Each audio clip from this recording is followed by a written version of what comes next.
क्या नेपाल भी आज श्रीलंका और पाकिस्तान के जैसे एक बड़े इकोनॉमिक डिजास्टर को फेस करने वाला है? आज नेपाल का फॉरेक्स रिजर्व घट के सिर्फ 6 महीने का बचा हुआ है। वहीं नेपाल का इन्फ्लेशन रेट बढ़ के 7.14% है, जो कि उनका ऑल टाइम हाई है। नेपाल सरकार लगातार अपने इंपोर्ट्स पे बैन लगाती जा रही है। वो लग्जरी गाड़ीज, कुरकुरे, चिप्स जैसी बहुत सारी चीजों पे बैन लगा चुकी है। लेकिन काठमांडू पोस्ट का मानना है कि नेपाल धीरे धीरे एक बड़े इकोनॉमिक डिजास्टर की तरफ बढ़ता जा रहा है। वहीं नेपाल की और चाइना की नजदीकियां भी लगातार बढ़ती जा रही है। नेपाल और चाइना के फॉरेन मिनिस्ट्री की मीटिंग के बाद नेपाल में एक बड़ा इन्वेस्टमेंट चाइना आने वाले समय में कर सकता है। तो क्या नेपाल भी अब बड़े इकोनॉमिक डिजास्टर की तरफ पहुंच रहा है? आइए जानते हैं। Now, another neighbor of India could be struggling, Nepal. A recent decision by Kathmandu has captured the attention of the world. Nepal's international debt isn't particularly high, but as ballooning imports and high oil prices deplete its foreign currency reserves. And after Pakistan and Sri Lanka, the Himalayan kingdom of Nepal is also facing financial problems now. 3 crore की आबादी वाले नेपाल की आर्थिक स्थिति बेहद गंभीर स्थिति में पहुंच चुकी है। हेलो दोस्तों, मेरा नाम है दीपक, आप देख रहे हैं डिजिटल। और तो नेपाल में इकोनॉमिक डिजास्टर की शुरुआत साल 2015 में हुई थी, जब उनके यहाँ का सबसे बड़ा अर्थक्वेक आया था। इसके बाद नेपाल सरकार में इन्फ्लेशन काफी ज्यादा बढ़ गया था और इसके बाद उन्होंने एशियन डेवलपमेंट बैंक और वर्ल्ड बैंक से 4 सालों तक बड़े लोन लिए। लेकिन ये तो डिजास्टर की अभी बस शुरुआत थी। इसके बाद आता है कोविड, और कोविड के बाद अब ये कंट्री कई सारे बड़े सिचुएशन को फेस कर रही है। तो आइए हम उसको पॉइंट वाइज समझने की कोशिश करें। नेपाल राष्ट्र बैंक के अनुसार उनका फॉरेन रिजर्व लगातार पिछले 2021 से घटता ही जा रहा है। उनके पास अब सिर्फ 6 से 8 महीने तक का फॉरेन रिजर्व लेफ्ट है। आज नेपाल के पास टोटल फॉरेक्स रिजर्व सिर्फ $9 बिलियन का बचा है, जो एक साल पहले करीब $12 बिलियन का था, और वो लगातार अभी घटता ही जा रहा है। वहीं अगर हम दूसरी तरफ बात करें तो नेपाल का ट्रेड डिफिसिट भी लगातार फ्लक्चुएट कर रहा है। ट्रेड डिफिसिट होता है कि जब भी कोई कंट्री इंपोर्ट ज्यादा करती है, एक्सपोर्ट कम करती है, तो उस वजह से एक बड़ा ट्रेड डिफिसिट क्रिएट होता है। लास्ट फिजिकल ईयर में नेपाल का ट्रेड डिफिसिट बढ़कर करीब 1720 बिलियन हो गया था।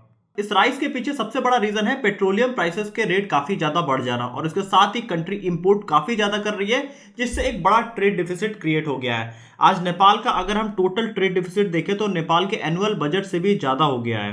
हालांकि नेपाल अपने एक्सपोर्ट पे काफी ध्यान दे रहा है। लास्ट ईयर उन्होंने ऑल टाइम हाई एक्सपोर्ट किया था 200 बिलियन रुपए का। लेकिन ये एक लैंडलॉक कंट्री है, क्योंकि ये चारों तरफ से दूसरे कंट्री से घिरी हुई है, जिस वजह से इनको ज्यादातर सामान इंडिया या चाइना से इंपोर्ट करना होता है। अगर हम लास्ट ईयर ही नेपाल के सिर्फ पेट्रोलियम प्रोडक्ट का इंपोर्ट देखें तो वो 336 बिलियन रुपया था। आज किसी भी कंट्री के लिए सबसे इंपॉर्टेंट है उनका एक्सपोर्ट उनके इंपोर्ट से हमेशा ज्यादा होना चाहिए, अगर उनको ग्रो करते रहना है तो। और नेपाल के इस बड़े ट्रेड डिफिसिट के पीछे जो रीजन है वो है कोविड-19। दूसरा बड़ा रीजन है नेपाल गवर्नमेंट अपने लोगों के प्रोडक्टिविटी पे ज्यादा ध्यान नहीं देती है।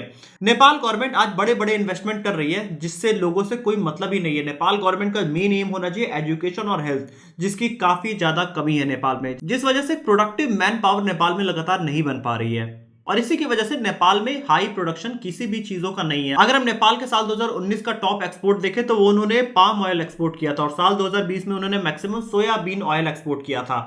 आज नेपाल में कोई भी ऐसा प्रोडक्ट नहीं है जिसमें नेपाल कह सके कि इसमें अब बेस्ट है, क्योंकि उन्होंने अपने मैन पावर पे एकदम भी ध्यान नहीं दिया है। नेपाल पूरी तरीके से एक इंपोर्ट कंट्री है। आज एक कोल्ड ड्रिंक की बोतल भी इंडिया से नेपाल जाती है। जो 20 रुपए की एक कोल्ड ड्रिंक की बोतल इंडिया में मिलती है, वो नेपाल में जाके वो 30 रुपए की हो जाती है, क्योंकि बीच में जितने टैक्सेस सारे लगने के बाद वो सब चीज का रेट बढ़ के नेपाल में सारे इंडियन प्रोडक्ट्स ही मिला करते हैं।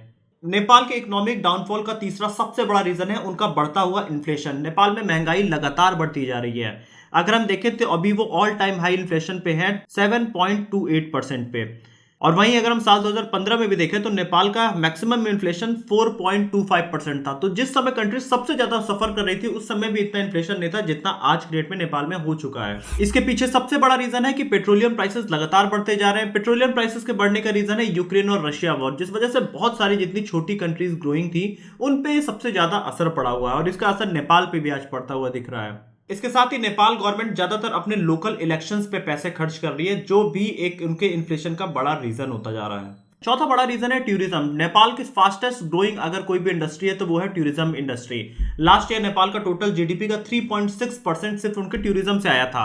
लेकिन कोविड-19 की मार ये इंडस्ट्री भी आज झेल रही है। कोविड-19 के समय में नेपाल के 80% लोगों की जो टूरिज्म इंडस्ट्री से जुड़े थे, उनकी सारी की जॉब्स चली गई, जिस वजह से इकोनॉमी काफी ज्यादा कोलैप्स होने के रास्ते पे आ चुकी है। आज अगर हम एक आम नेपाली की बात करें तो नेपाली काफी ज्यादा ईमानदार होते हैं, इसके साथ ही वो अपने टूरिस्ट को काफी ज्यादा रिस्पेक्ट भी दिया करते हैं। लेकिन जो सबसे बड़ी प्रॉब्लम है कि नेपाली लोग अभी एजुकेटेड नहीं है, जिस वजह से उनको ये नहीं पता है कि आने वाले टूरिस्ट को क्या सर्विसेज ऑफर किया जाए जिससे मैक्सिमम कैश अपने कंट्री में लाया जा सकता है।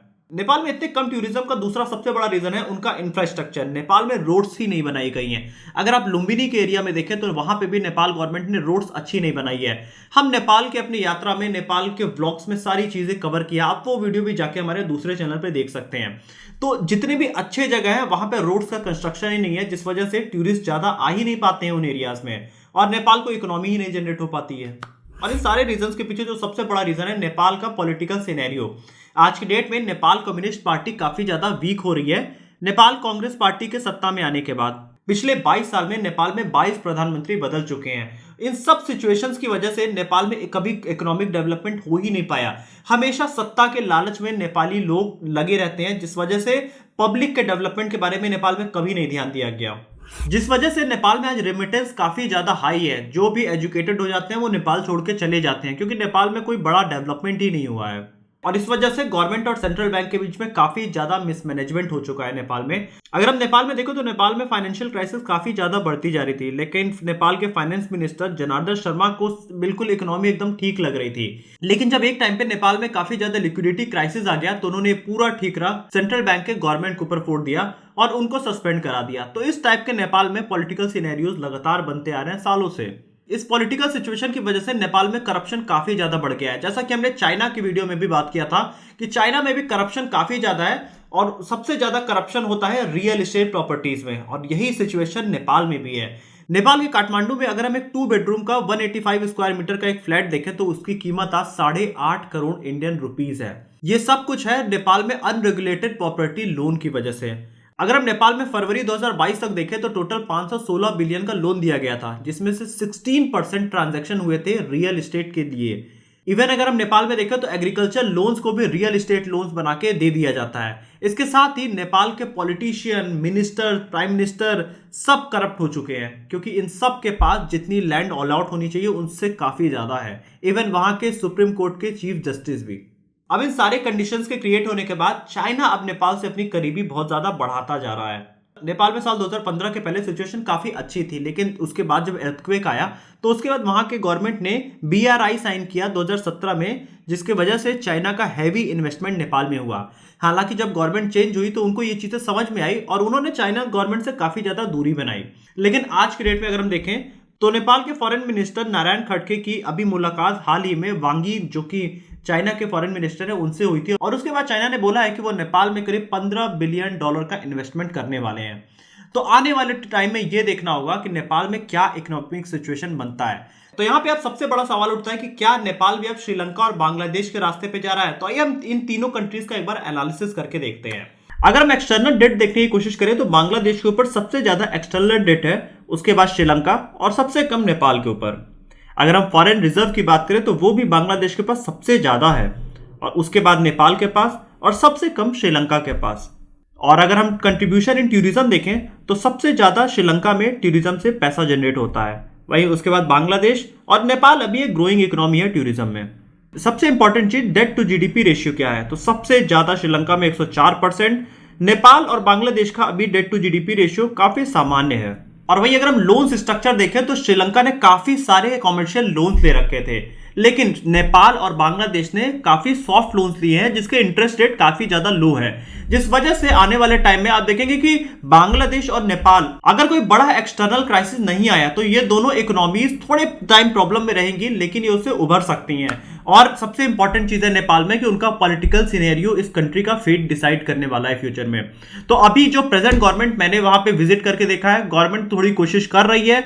उन्होंने कई इंपोर्ट्स पे लगाम भी लगाया है, कई सारी प्रोडक्शन भी उन्होंने स्टार्ट करने की कोशिश किया, और इंडिया के साथ वो अपना टूरिज्म रिलेशन काफी अच्छा करने की कोशिश कर रहे हैं। जैसे कि अगर हम देखें नेपाल में लुम्बिनी है, तो इन्होंने लुम्बिनी को इंडिया से कनेक्ट करने की कोशिश की है। जैसे कि उन्होंने बनारस के सारनाथ से कनेक्ट करने की कोशिश की है, उन्होंने बोध गया से कनेक्ट करने की कोशिश की है। इस तरीके से कोई एक टूरिस्ट अगर इंडिया में ट्रेवल करता है तो वो जाके लुम्बिनी में भी ट्रेवल करे, जहां पे बुद्ध का जन्म स्थान था। तो इस तरह से एक कनेक्टेड इकोनॉमी इंडिया और नेपाल के बीच में बनने की कोशिश हो रही है टूरिज्म सेक्टर में। तो ये एक अच्छा स्टेप है नेपाल गवर्नमेंट की तरफ से, और प्रधानमंत्री मोदी जी भी अभी नेपाल गए थे इसी टूरिज्म को आगे बढ़ाने के लिए। तो फ्यूचर नेपाल का अच्छा हो सकता है, बस गवर्नमेंट को थोड़े और काम करने की जरूरत है, और लोगों पे सबसे इंपॉर्टेंट इन्वेस्टमेंट सबसे जरूरी होता है किसी भी कंट्री में। तो आने वाले समय में देखते हैं अब नेपाल में क्या कंडीशन होती है। वीडियो इंफॉर्मेटिव लगी है तो आप वीडियो को लाइक करिएगा। आप हमारा व्लॉग चैनल भी जाके देख सकते हैं, जहां पे हमने बात किया है नेपाल में कैसी इकोनॉमी है, किस टाइप के लोग हैं, वहां पे कल्चर क्या है, वहां पे हेरिटेज कैसा है, टूरिज्म कैसा है, ये सारी चीजें आप हमारे दूसरे चैनल में जाके देख सकते हैं। लिंक हमने डिस्क्रिप्शन में दिया है। वीडियो अच्छी लगी तो वीडियो को लाइक करिएगा, चैनल को सब्सक्राइब करिएगा और बेल आइकन भी प्रेस करिएगा।